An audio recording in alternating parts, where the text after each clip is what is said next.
ban elections, overturn elections, arrest political opponents, like in France.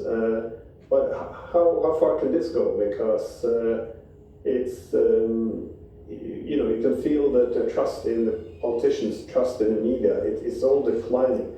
And the great irony, of course, is liberal democracy has a lot of a lot of great ideas there, but if you're not able to criticize a system that is, for example, the concentration of wealth, democratic despotism, you can't manage the weaknesses and you end up killing it. So it's quite ironic that we almost banned criticism of the system. But where do you see this going? Are we entering a pre-revolutionary era? It does appear that way, Glenn.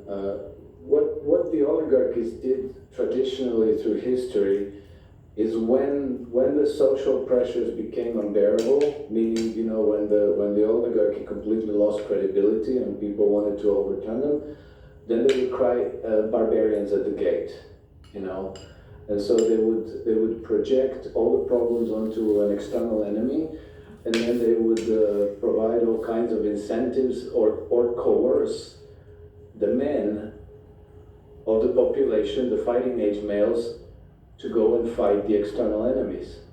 And if they didn't have a war, they would invent one. They would simply contrive one, because what that happened is they would deflect the grievances onto some external enemy, and then they would send men to war, and then these men would be sacrificed in very large numbers. And it's controversial to say that that's a deliberate policy, but that's very apparently a deliberate policy, that you send men to war, and then you don't just try to win the war and bring the men home, and now these men are heroes, and they're still maybe your potential enemies.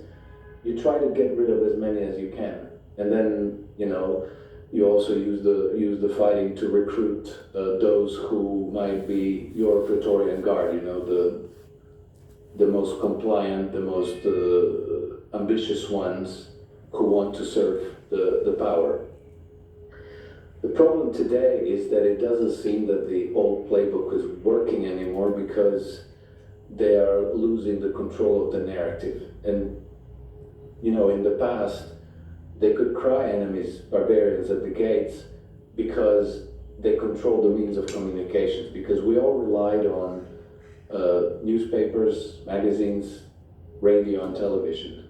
So it was very easy for them to control the narrative, and we didn't have really alternatives.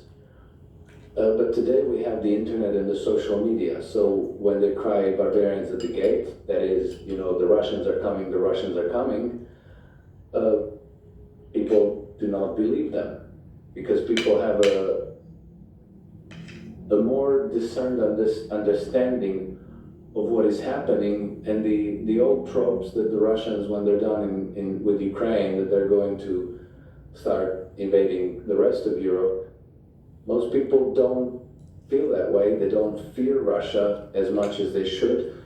And so when the leading politicians and military leaders tell them, well, guess what, you're going to have to sacrifice your children, people say, no, we don't want to sacrifice our children, we will not.